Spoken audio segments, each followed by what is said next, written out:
या सध्याच्या काळामध्ये आपल्याला हेल्दी राहण्यासाठी हेल्दी फूड खायला पाहिजे, म्हणून आज आपण प्रोटीन रिच सॅलड करूया। हे सलाद वेट लॉस करणाऱ्यांसाठी उपयुक्त आहे।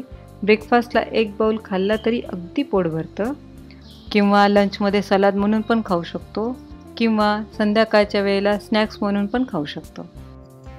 नमस्कार, मी प्रतिभा दारंवार, दाज किचनमध्ये आपल्या सर्वांचं स्वागत आहे। अशाच वेगवेगळ्या रेसिपींसाठी माझ्या चॅनलला सबस्क्राईब करायला विसरू नका। व्हिडिओच्या खाली असं लाल बटन असेल तर तुम्ही ते क्लिक करा, आणि असं ग्रे असेल तर तुम्ही ऑलरेडी सबस्क्राईब केलेलं आहे। यासाठी मी 1 कप लाल चणे आणि 3/4 कप शेंगदाणे घेतलेले आहेत। हे मी स्वच्छ धुवून 6 ते 7 तास भिजवून घेतलेले आहेत। हे छान भिजलेले आहेत। आता आपण यातलं पाणी काढून घेऊ।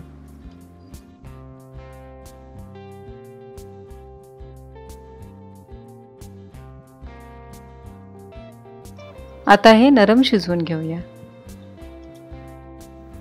कुकरमध्ये प्लेट बुडेल एवढं पाणी टाकलेलं आहे। आता यामध्ये आपण चण्याचं पातेलं ठेवूया आणि त्यामध्ये 1 ग्लास पाणी टाकून घेऊया।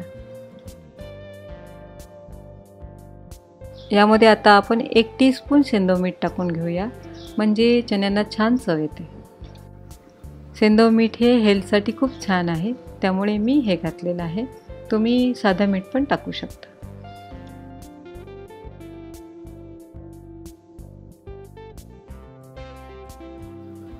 कुकरच्या 3 ते 4 शिट्ट्या करून घ्यायच्या आहेत। तोपर्यंत आपण या सॅलडला टेस्टी बनवण्यासाठी तेल न वापरता एक चटणी करूया।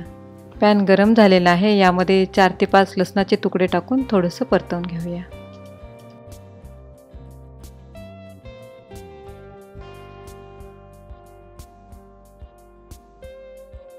हे मी कट केलेले 4 टोमॅटो घेतलेले आहेत।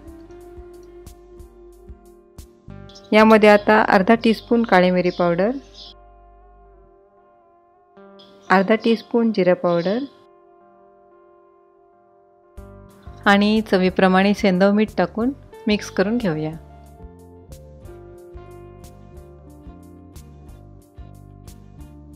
आता यावरती झाकण ठेवून गॅसचा फ्लेम लो करून घ्यायचा आहे आणि टोमॅटो नरम होईपर्यंत शिजवून घ्यायचे आहे।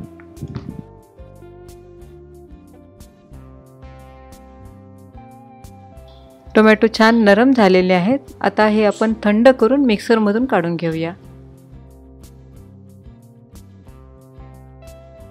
ही आपली सॅलडसाठी चटणी तयार आहे। चणे आणि शेंगदाणे मस्त नरम झालेले आहेत। आता आपण यामधलं पाणी काढून घेऊ। हे चणे आणि शेंगदाणे 4 व्यक्तींसाठी सॅलड बनवायला शिजवून घेतलेले आहेत। हे आपण 1-2 दिवस फ्रीजमध्ये ठेवू शकतो, छान राहतात। असं बनवून ठेवल्यामुळे आपण कधीही सॅलड बनवू शकतो। त्यातील मी आता अर्धे वापरणार आहे।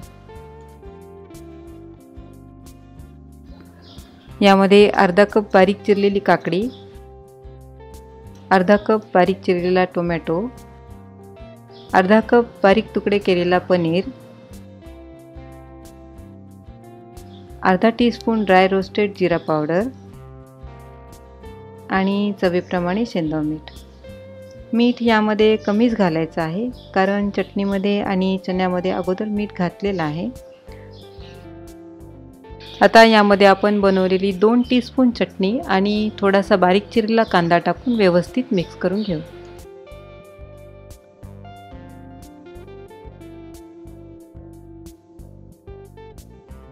यामध्ये तुम्ही तुमच्या आवडीच्या भाज्या सुद्धा ॲड करू शकता। हे आपलं प्रोटीन रिच सॅलड तयार आहे। तुम्ही नक्की करून पहा आणि मला कमेंट्स करून सांगा।